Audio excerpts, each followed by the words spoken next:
Pakitignan nga po yung katabi at pakibati ng Happy Bonifacio Day. No? November 30, no? Bonifacio Day. Sabi nga ay atapang atao. No? Aputol akamay, hindi atakbo. Aputol apaa, lalong hindi na akatakbo. No? Ngayon, sinasabi ko yun kasi ngayong linggong ito, since it's the last day of November, ay ito yung huling pag-uusap natin doon sa pinag-uusapan natin na a better country. Kasi December na, sa susunod na Sunday, wow, no? Pagkitingnan nga yung katabi, pakisabihan, Merry Christmas, bebe. No? At dahil sa December na, ay pag-uusapan na natin sa susunod, mga munito-munita. Ganyan, ha? Pero ngayon, tuloy-tuloy muna tayo sa pinag-uusapan natin na to. Pakibasa nga muna yung verse, balikan lang muna natin. Sabi po niya, instead, they were longing for a better country. Wala yun sa lupa. Sabi niya, iyon ay nasa langit. At iyon ay pag-asa ng lahat ng mga taong nasa Panginoong Hesukristo. Ngayon, natututunan din natin itong mga nakaraan that since we belong to that better country, ang buhay po pala natin ay hindi lang dapat na panglupa, kundi tinitingnan natin ang ating mga sarili, mga mamamayan ng langit. Ngayon, in line with that, at ito nga yung last natin ngayon, tingnan nyo ang Psalm 103 verse 19. Psalm 103 verse 19, pakibasa na malakas. The Lord has established His throne in the heavens, and His kingdom rules over all. Ano raw? Itinatag ng Diyos ang kanyang trono sa kalangitan at ang kanyang kaharian ay namamahala sa lahat. Ang title ng message natin ngayon ay Heaven Rules. Pakisabi ng malakas, Heaven Rules. Anong ibig sabihin na anuman ang mga nangyayari, na kahit tingin mo parang ang gulo-gulo na lahat, parang ang labo-labo na ng sitwasyon, well, I want to remind you, kapatid, that heaven rules. Kahit tingin mo, ano ba nangyayari sa Pilipinas? Well, heaven rules. May mga problema ka ba? Parang di mo na alam kung anong gagawin mo sa buhay mo. Heaven rules. Kami mga, parang ang labo-labo na lahat, no? Kapatid, heaven rules. Alam niyo, ang sabi pa nga ng Panginoon, di ba, nung ituro niya yung, di ba, meron siyang sinabi, na tingnan niyo yung mga ibon, hindi naman nagtatanim yung mga yan, pero nakakakain. Lalo pa kayo, sabi niya. Tapos isa pang sinabi ng Panginoon tungkol sa mga ibon ay, tingnan niyo yung mga ibon na yan, buy one, take one lang yan. Nung unang panahon kasi, ang mura-mura daw ng ibon, parang 2.5. Of course, ngayon, mas mahal na kasi pininturahan yung kanilang balahibo, di ba?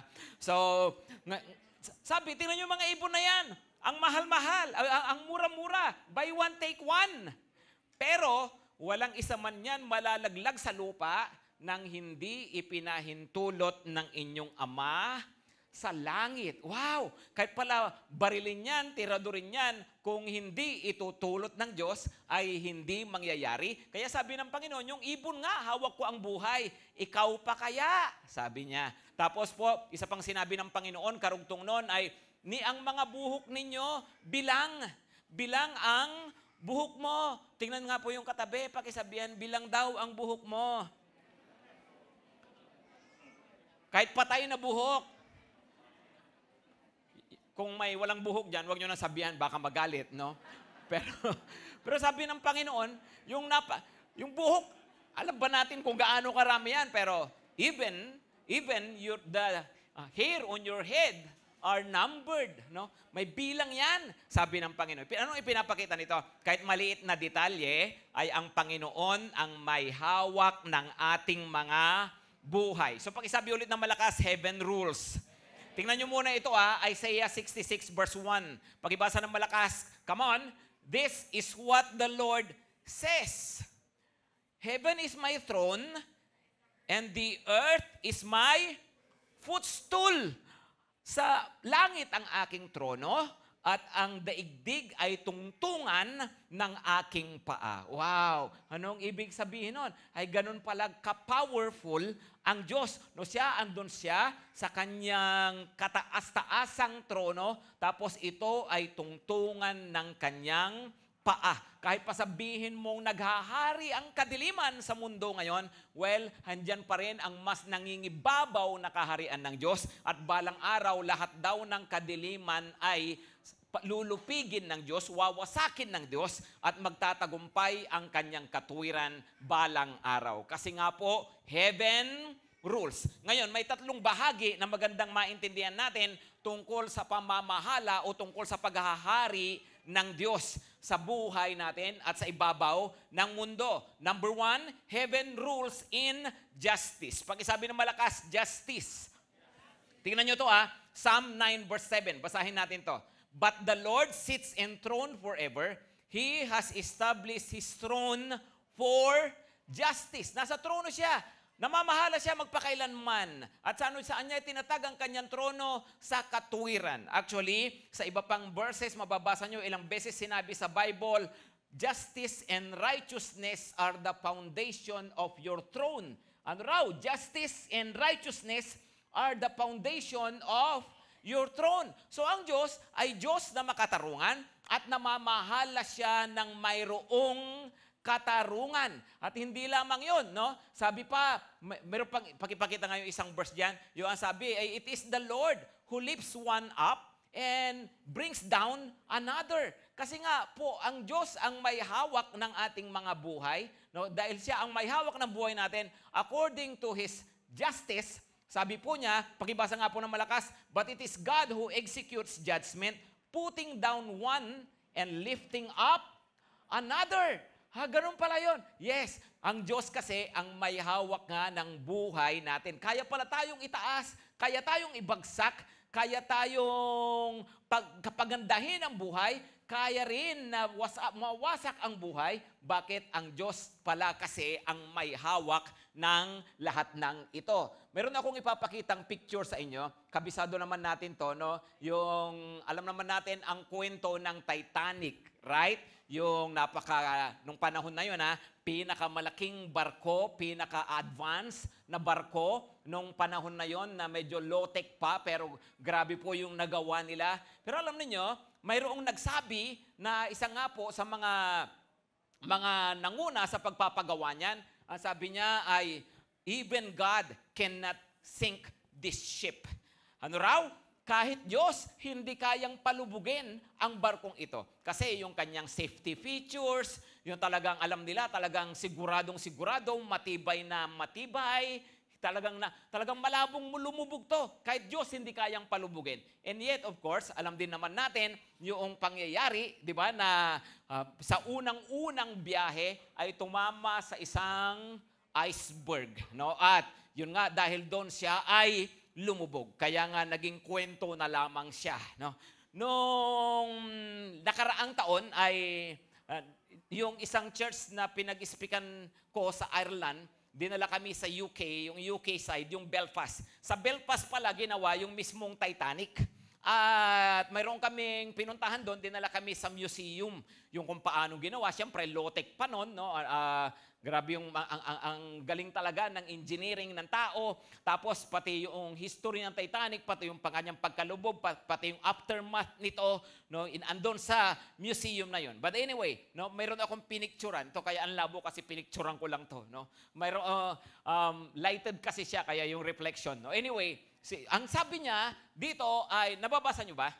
As the smart ship grew in stature, grace and hue, in shadowy silent distance, grew the iceberg too. Uulitin ko as the smart ship grew in stature, grace, and hue, in shadowy silent distance, grew the iceberg too. Habang ginagawa at gumaganda ang barko, sa malayo ay mayroon namang namumuong napakalaking yelo. Na anong ibig sabihin nun? Ginagawa yung barko dito, akala mo walang masamang mangyayari dito, akala mo ayos-ayos lang siya. Pero teka muna, no, mayroong iceberg, mayroong napakalaking yelo na bandang huli ay bubungguin pala nito o kaya tatama pala siya rito na siyang magpapahamak sa kanya. Minsan akala natin komportable tayo, di ba? Ay, wala namang masamang nangyari. May galukuhan akong ginawa kahapon, nandito pa naman ako ngayon, di ba? Pero hindi natin alam, because of the justice of God, baka mamaya mayroon lang namumuong yelo sa banda roon. Hello mga kapatid. Mayroon pala kasing justice. Pakisabi ng malakas, justice. Yep. So, ganun pala, no? Habang binubuo yung barko, mayroong namang nabubuong yelo sa bandaron. Yes, no? Pero, alam niyo, the opposite is also true. Yung kabaligtaran nito, anong kabaligtaran naman? Na kapag mayroon ka namang ginagawang mabuti, teka muna, baka mayroon ding nag-aantay din na mabuti bandaron para sa'yo. Maaring sa ngayon, di mo pa nakikita yung bunga ng ginagawa mo. Pero teka, ang Diyos ay matuwid, hindi niya kanya kalimutan ang iyong mga gawa. At ang Diyos pala ang maggagantimpala. Amen, mga kapatid. So habang mayroon kang ginagawang mabuti sa lihim, ang Diyos naman ay naghahanda ng ice cream. So mamili kayo, ano ang gusto nyo? Na ipaghanda kayo ng Diyos, iceberg o ice cream? Tingnan nyo nga yung katabi nyo, kung mukhang pang iceberg o pang ice cream. Diba? O ano gusto nyong ibigay sa buhay nyo talaga? Iceberg o ice cream? Di ba? Minsan parang wala tayong pakialam sa buhay natin, pero at sa mga ginagawa natin, maraming mga tao na bubuhay ng walang takot sa Diyos, pero teka muna, baka may nag-aantay na iceberg na magpapalubog. Di ba? Yung iba naman ay, sige, gumagawa ka ng mabuti, naglilingkod ka sa Diyos. Remember, heaven knows. Right? Alam ng Panginoon yan. At bandang huli, makikita natin, oy, ayos. Mayroon palang nakahandang treat si Lord, di ba? Mayroon palang ice cream. So, sinong gusto ng ice cream, mga kapatid? No? O iceberg na lang talaga, ha? No? So, ganun pala, no? Kasi nga, God is just. He rules in justice. Now, yun ay tungkol sa ating buhay, sa nakikita niya sa atin, pero tignan din naman natin. Ano naman paano naman kapag mayroong ginawang masama sa atin ang tao o mayroong silang mga sinasabing masama tungkol sa atin? Well, remember then, God is just. Come on. Pakisabi, God is just. Alam niyo, dalawa ang pwedeng mangyari. The first word is vengeance, pag-ihiganti. Pangalawa ay vindication. Yung dalawa ang pwedeng mangyari uli. No? Ganito yan, ha? Pag sinabing vengeance, ang sabi ng Panginoon sa Romans 12, pakibasa nga ito, Romans 12 verse 19, pakibasa ng malakas, Beloved, never avenge yourselves, but leave it to the wrath of God. For it is written, Vengeance is mine, I will repay, says the Lord. Ano raw pag may ginagawang masama sa'yo? Come on, anong gagawin? Anong gagawin? O syempre, i-post mo. Pangalanan mo pa. Di ba? Di ba? Pero ano sabi ng Bible? Ano sabi? Beloved, never avenge yourselves. Huwag kang gaganti. Bakit daw? Hayaan mo ang Diyos. Leave room for God's wrath. Pagkatiwala mo yan sa Panginoon, bakit nasusulat? Ano raw ang nasusulat? Come on, ano ang nasusulat? Vengeance is mine, I will repay, says the Lord. Always remember, God is just, at ang Panginoon pala, igaganti niya ang kanyang mga anak. Gaganti niya ang nasa tama. Amen? Nasa tama ka ba? O may tama? No? So, kung nasa tama, no, itatama ni Lord yung sitwasyon. Amen? That leads us to another word. Ano yung ibig sabihin itatama? Tingnan nyo yung vindication. Pag sinabi namang vindicate, ano naman ito? Well, kapag sinabing vengeance, yung wala kang ginagawang yung masama, ginawan ka ng masama, ipaghihiganti ka ng Panginoon. Pag sinabi namang vindicate, wala kang ginagawang masama, kaya lang iniisip nila masama ka. Di ba? Masama ang tingin sa'yo, masama ang mga sinasabi sa'yo, na-chismis ka, na-issue ka, di ba? Magandyan. Ano raw ang ginagawa ng Panginoon? Well, nagbibindicate daw ang Diyos. Ibig sabihin ng nagbibindicate, tingin nila masama ka, pero palalabasin ng Diyos mabuti ka. Tingin nila mali ka, pero papatunayan ng Diyos na tama ka. Either sa pamagitan ng pagpapakita na yung pinaglaban mo ay tama, o kaya pagpapakita na yung sinasabi mo totoo, o kaya sa pamagitan ng pamamahiya doon sa mga tao na mali ang tingin sa iyo. No? So, ang tawag doon ay vindication. Pakitingnan tong verse na to kaysa Psalm 43 verse 1. Psalm 43 verse 1, pakibasa, "Vindicate me, O God, and defend my cause against an ungodly people, from the deceitful and unjust man. Deliver me." Ganun pala yun nang bibindicate si Lord. Alam nyo, ang tao, ang hilig mang vilify. Pag sinabing vilify, vile, no? Making you someone who is vile. Diba? Pero ang Diyos, hindi ganun ang ginagawa niya. Binivilify ka ng tao, pero binibindicate ka ng Diyos. Why? Because God is just. Amen? Ito naman, pagdating pa rin sa justice. Paano naman yung mga tao, pastor, na talagang masama yung ginagawa nila? Hindi ka man affected, pero kikita mo naman, masama ang ginagawa. Well, ito ang sabi ng Panginoon. Tignan din po natin ang Psalm 37 verse 1 and 2. "Fret not yourself because of evildoers, be not envious of wrongdoers." Huwag kang mabagabag sa mga gumagawa ng masama, huwag mo kainggitan, masasama nilang mga gawa. Sabi ng Diyos, verse 2, pakibasa, "For they will soon fade like the grass and wither like the green herb." Ano raw? Matutuyot din yung mga yan. Pansamantala lang yung mga iyan. Di ba? Pag may kakakita ka ng mga tao na parang enjoy na enjoy sa buhay, mabuti pa siya. Di ba? Mabuti pa sila. Ang sarap-sarap ng buhay nila. Naka-helicopter sila. Samantalang pang Noche Buena mo, 500 lang. Di ba? Well, ano ang sabi ng Panginoon? Ano ang sabi niya? No? Yung mga ganyan, tandaan mo, namamayagpag lang yan. Pero pansamantala lang yan. At mayroong kaparusahan, hindi lang dito, kundi sa kabilang buhay. Amen? Kaya nga, di ba, si Jeremiah nagtanong, "Lord, why is it that the wicked prosper and the righteous suffer?" Bakit, Panginoon, namamayagpag ang sasarap ng buhay ng masasama, samantala yung mabubuti, nahihirapan? Well, ano ang sagot doon? Pansamantala lang iyan. No, pansamantala lang daw. Ito pa, tingnan nyo itong verse na to, sa Psalm 49, verse 11 to 12. Sabi dito, "Their graves are their homes forever, their dwelling places to all Mamamatay din yung mga yan. "Though they called lands by their own names." No? Ano raw? No? Kahit pa sabihin mo, mayroon pa silang nung mamatay sila, masamang tao to, mga korap to. Bakit ngayon may nakapangalan pang street sa kanila? Di ba? May nakapangalan pang lugar sa kanila. May pinangalan pa yung city sa kanila. Di ba? Yung mga ganyan, di ba?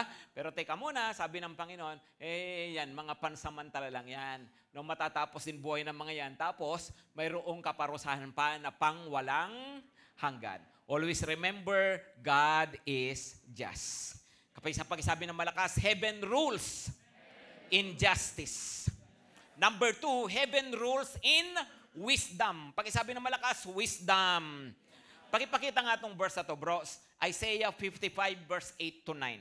Isaiah 55 verse 8 to 9. Sabi ng Panginoon, "For my thoughts are not your thoughts, neither are your ways my ways, declares the Lord." Tapos pakibasa, verse 9, "For as the heavens are higher than the earth, so are my ways higher than your ways, and my thoughts than your thoughts." Ano raw? Sabi niya, yung isip ko mas mataas kaysa isip nyo, yung landas ko mas mataas kaysa sa landas ninyo. Anong ibig sabihin ng Panginoon? Mas marunong ako kaysa sa inyo. Tanggap ba natin yon? Naniniwala ba kayo mas marunong si Lord kaysa inyo? At nga, naniniwala ba talaga kayo na yung plano ng Diyos para sa inyo mas maganda kaysa plano mo? Come on. Naniniwala ka ba na akala mo siya na para sa'yo, pero yung pala, meron pa palang best talaga para sa'yo? Come on, sinong naniniwala doon? Sino naniniwala? Di ba? Ang cute, pastor Di ba? Yeah, pero, alam ng Panginoon kung ano ang best talaga. Right?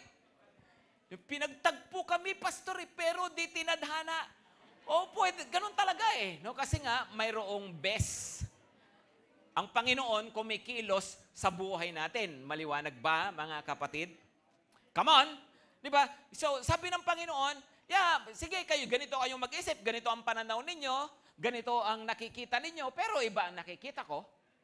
Sabi niya, tingin nyo, okay na yan, pero hindi. Mayroong mas nakikita ang Panginoong Diyos kasi nga marunong siya. Right? Sipin mo ganito, no? Na mayroong isang sports car, tapos umaakyat sa Cannon Road sa Baguio. Kaso, mayroon siyang sinusundan na napakabagal na truck. Alam mo yung sports car, gusto talagang humarurot, no? Tumakbo ng napakabilis sa zigzag, pero mayroong truck na napakabagal gumagapang sa zigzag. Tapos tuwing o-overtake na siyang ganyan, biglang may makakasalubong, so babalik na naman siya sa likod ng truck. Tapos, yun na naman, bubuntot na naman siya ngayon. Kung tingin niya, makakatiming na siya. Ayun na naman, gaganon siya. Tapos, bigla na naman, meron na namang papasalubong. Babalik na naman siya sa likod. No? Mamaya-maya daw, mayroong helicopter doon sa taas. Tapos, nakita niya yung nangyayari doon sa sports car. At sabi niya sa kanyang sarili, sayang, kung meron lang sana akong telephone number nung naka-sports car, tatawagan ko sana siya para sabihin sa kanya na, pre, safe na, pwede ka na mag-overtake, walang kasalubong. Right? Bakit? Kasi iba ang nakikita ng nasa taas sa nakikita ng nasa baba. Right? Habang nakatingin ka sa circumstances mo, nakatingin ka sa paligid mo, natural, ito lang yung alam mo eh. What do you know about life? Of course, you just know what is behind you and what is around you. Yung before you, hindi mo nga alam eh. Di ba?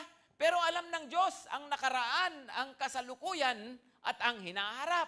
So kung alam pala ng Diyos ang lahat ng ito, Ama, dapat pala nagpapasakop talaga ako sa pamamahala ng Diyos sa buhay ko. Amen? Ang Diyos pala makapagsasabi, liko ka dyan anak, liko. Pwedeng kumaliwa, pwedeng kumanan. No? O pwede nang umovertake. Ayan. O pwede, safe na, safe. Diba? O sige, ito yung best para sa'yo. Kasi nga po, ang Diyos ang nakakaalam. Right? Kaya pala ganon. Kaya pala sa Bible, may mga patakaran ang Diyos, namamahala ang Diyos, at ang namamahala, mayroon siyang mga panuntunan sa buhay. Diba? Bakit mayroon siyang mga panuntunan? Kasi nga, marunong siya. Alam niya kung ano ang best. Alam niya kung ano ang mabuti para sa'yo. Naniniwala ka ba doon, kapatid? Come on, naniniwala ba tayo doon? No, alam ng Panginoon. Amen? Pero ano pa? Hindi lang sa alam niya kung anong best sa'yo, alam din niya ang ginagawa niya sa buhay mo. Alam niya ang ginagawa niya sa mundo, alam niya ang ginagawa rin niya sa buhay mo. Come on, naniniwala ba kayo doon? Tingnan niyo tong aklat ni Job, o yung sabi ni Job sa chapter 12 verse 13. Chapter 12 verse 13, sabi po dito, to God belong wisdom and power, counsel and understanding are His. Ano ang ibig sabihin nito? Si Job mismo ang nagsabi niyan. At kailan niya sinabi niyan? Nung panahon, pakinggan niyo mabuti ito nung panahon na namatay ang kanyang mga anak, nawala lahat ng kanyang ari-arian, sobrang hirap ng kanyang pinagdadaanan sa kanyang katawan, meron siyang malubhang karamdaman. Pero ano ang sabi niya?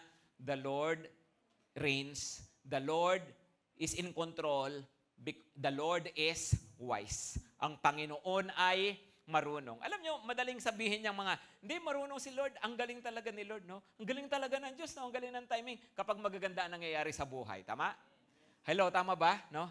Pag may mga blessing, ay, ang bait talaga ng Diyos. Ang talino talaga ng Diyos.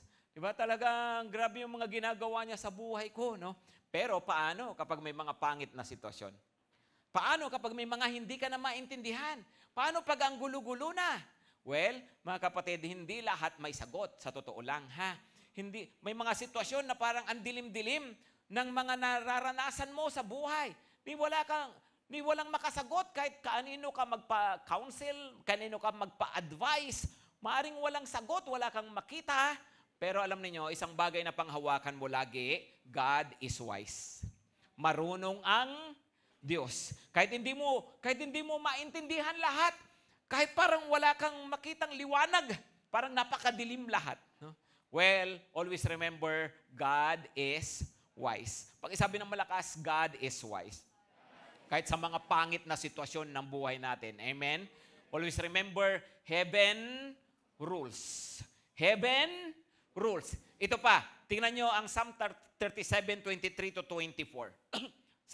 sabi po, pakibasa ng malakas, the steps of a good man are ordered by the Lord, and He delights in His way.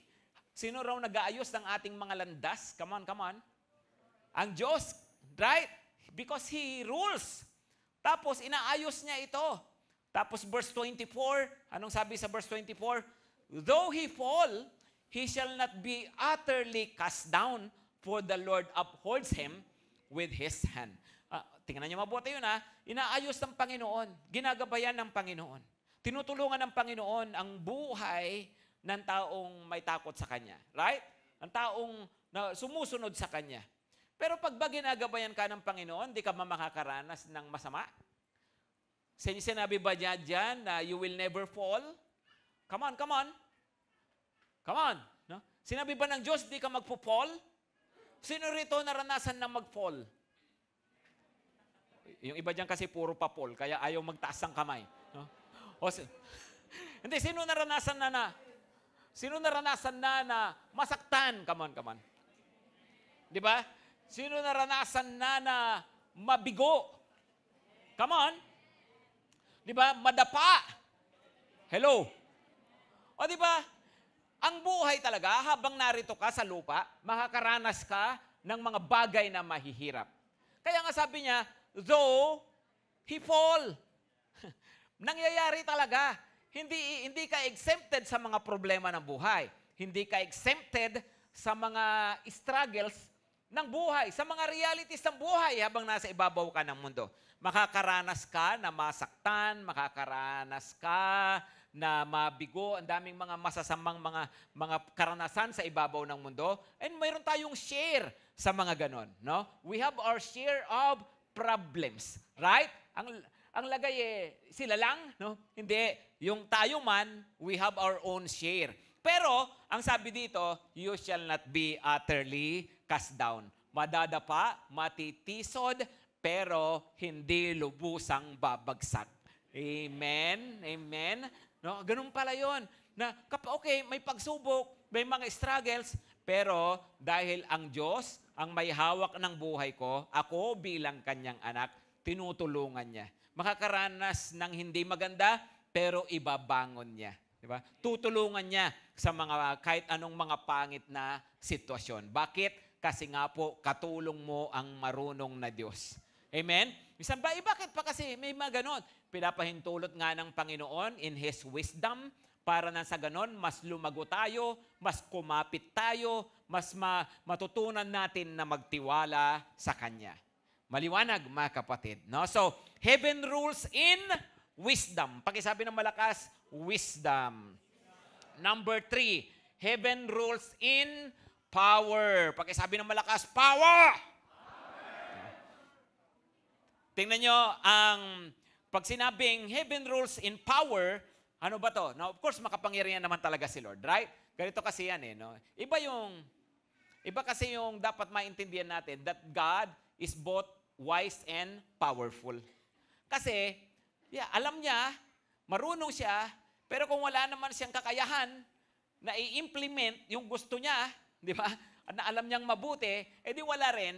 Pero alam nyo, mga combination talaga yan ng character ng Diyos. Power and wisdom. Mababasa nyo sa Bible, ang ginamit na salita sa pagpupuri sa Panginoon, great in counsel and mighty indeed. Great in counsel and mighty indeed. No, dakila sa karunungan at napakapangyarihan sa kanyang mga gawa. No? Powerful si Lord. Amen. Marunong siya, alam niya ang best sa'yo, at alam niya na kung ano yung mga gagawin niya sa buhay mo, pero hindi lang niya alam, kayang-kaya niya. Anumang mga sitwasyon, kayang-kaya tayong tulungan ng Diyos. Amen? Tingnan niyo muna tong verse na to sa Amos 4 verse 7. Nagpapakita ng power of God. Not just over our lives, but even over nature. Tingnan niyo to. I also withheld the rain from you when there were yet 3 months to the harvest. I would send rain on one city and send no rain on another city. One field would have rain, and the field on which it did not rain would wither. Ano raw, sabi ng Panginoon, ako ang may kahawak ng lahat. Makapangyarihan akong Diyos. kaya kong magpadala ng ulan, kaya ko ring hindi magpadala ng ulan. Right? Kaya kong tuyutin ang isang lugar pag hindi ko pinadalhan ng ulan. Kaya ko ring magpadala ng sapat lang na ulan. Pero kaya ring Diyos na magpadala ng sobra-sobrang ulan. Right? Para ma-expose ang flood control projects. Di ba? Tingin nyo, mukhang may ginagawa talaga ang Diyos, right? Pambira, nagkakasunod-sunod talaga, di ba? Yung mga pangyayari. Alam nyo ba yung Amos, by the way, yan din po ay sinulat right up before the earthquake. No? May earthquake nung panahon na yan. Tapos ito binanggit pa ang ulan. Why? Nagpapakita, God is powerful over nature. Nasa kamay din pala yun ng Diyos, pati patak ng ulan. Opo, no? Nasa kamay ng Panginoong Diyos. Hawak niya lahat ng yan. No? He is powerful over nature. He is also powerful over nations. Pakitignan nga itong Daniel 4:26 sa ESV, pakipakita. Daniel 4 verse 26. Sabi ni Daniel, ito po ang tinutukoy, let me give you the background first, Daniel 4:26. Ang tinutukoy si King Nebuchadnezzar.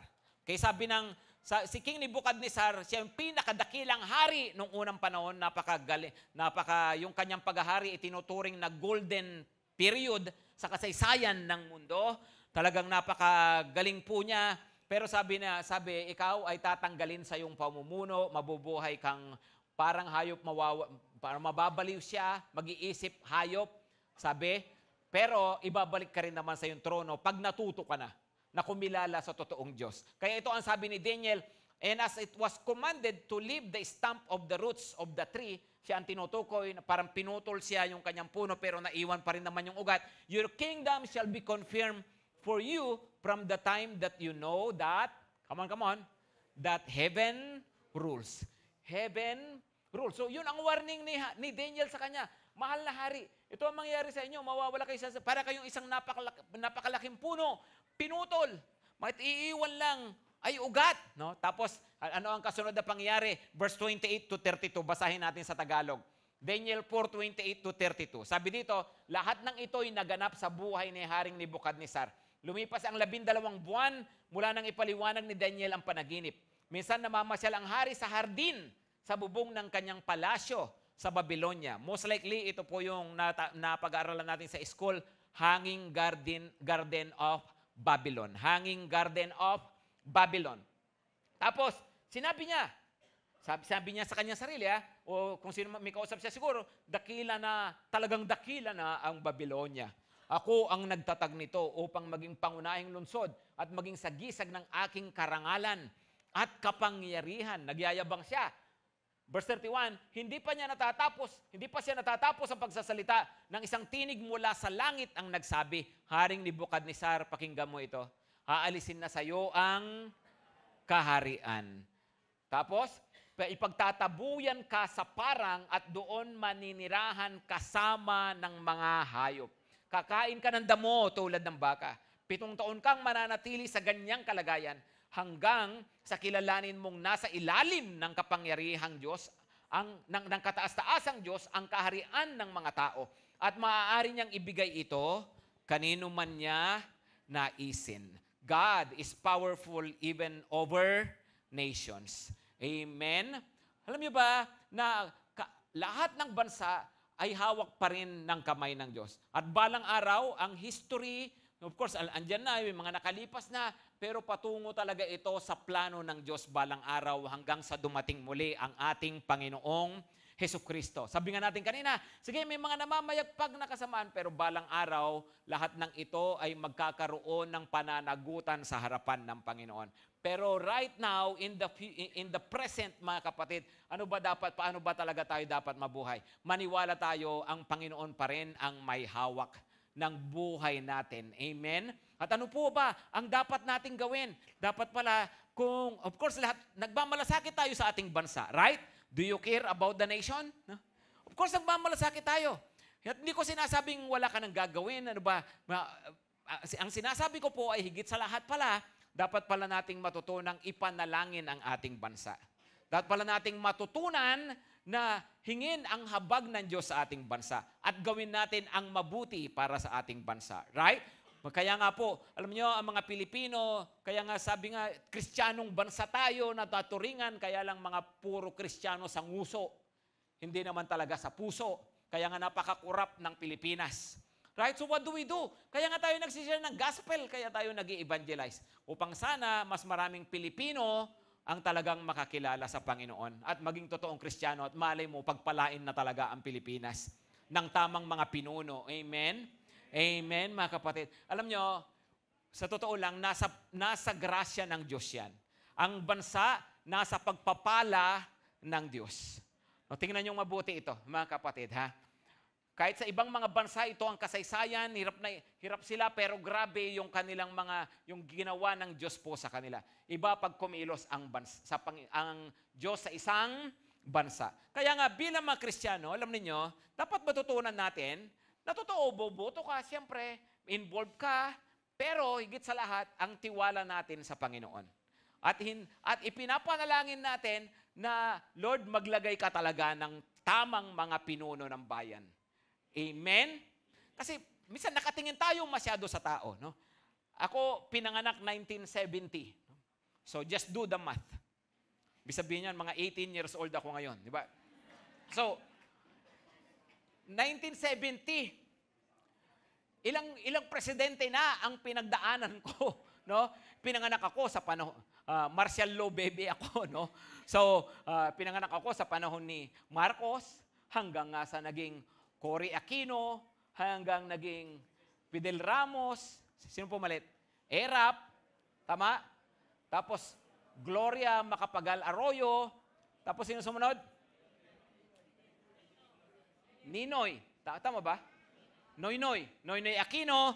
Tapos Duterte. Tapos, ito na nga ngayon, kasalukuyang nakawalong presidente na ako, mga kapatid. No?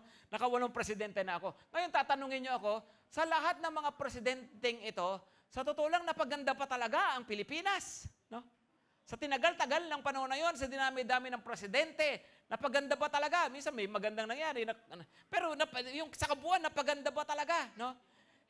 Alam nyo, kung titingnan nyo, itong walong ito, pakinggan nyo mabuti lalo na yung mga mahilig makipagbakbakan dyan, mga keyboard warrior, dahil sa politika, pati kapatid inaaway. Di ba? Tandaan nyo mabuti to, ha?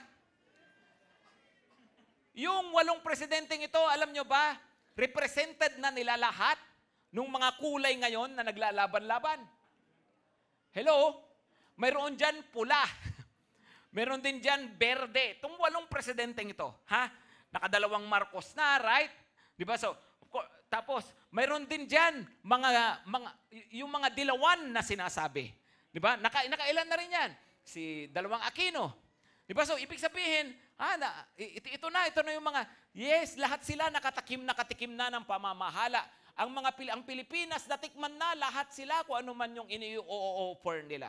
Napabuti ba talaga ang Pilipinas? Kaya ako, sa totoo lang, nakikita ang pag-asa talaga si Lord kung paanong kikilos sa ating bansa. Amen? Kala mo, pag siguro pag ganitong kulay, mas mabuti. No? Siguro ganitong kulay. Hindi, dito, sa kulay na ito, ganito ako. No? Ha, kapatid, ang Diyos pa rin talaga ang higit na makakatulong sa ating bayan. Panalangin natin, maglingkod tayo sa Panginoon, tumulong tayo sa pagbabago ng bayan, maging mabuting mamamayan tayo, hindi tayo magpapasuhol, amen? Diba? Pero higit sa lahat po, magtiwala tayo, nasa kamay kasi ito ng Panginoong Diyos. Amen? The Lord rules in power. Pag-isabi ulit ng malakas, power. So, come to think about that. He is powerful over nature. Aba, hindi mo makukontrol yan, ha? Over nations. Sino may kayang kumontrol niyan? No? Pero ang Diyos kaya niya. Yung pa kayang konting problema mo, wala bang power si Lord dyan? Come on, may power ba si Lord sa sipon? Di ba? May power ba ang Diyos sa problema sa pera? No? May power ba ang Diyos sa problema sa pamilya? Yes, no, may power ang Panginoon. Kaya nga ang buhay natin, pinagkakatiwala natin sa Kanya. No, whatever situation, alam mo, Lord, ito ako, I know you rule. Hindi ka patapos, Panginoon. Mari wala akong magagawa, pero may kaya kang gawin. Di ba? Panginoon, upo, suko na ako dito pero alam ko, no, kayang-kaya mo pang kumilos sa buhay ko because you are my powerful God. Tumayo na tayo lahat, mga kapatid. Pakisabi ng malakas, heaven rules. Okay. Itong mga nakaraan, pinag-uusapan natin. Ano ulit sabi doon sa turo ng Panginoon na pattern ng prayer? Pattern ha, pattern. Ama namin, ano? Sumasalangit ka, sambahin ang ngalan mo, mapasa amin ang kaharian mo, tupdin ang loob mo. Dito sa lupa, gaya na sa langit. No? Sa English, sabi niya, Our Father, you are in heaven, hallowed be your name, your kingdom come, your will be done on earth as it is in heaven. Pattern yun, pattern. Hindi sinabi ni Lord na yun lagi ipag-pray mo. No? Pero, tanong ko sa inyo, ano ang dulo ng Ama namin?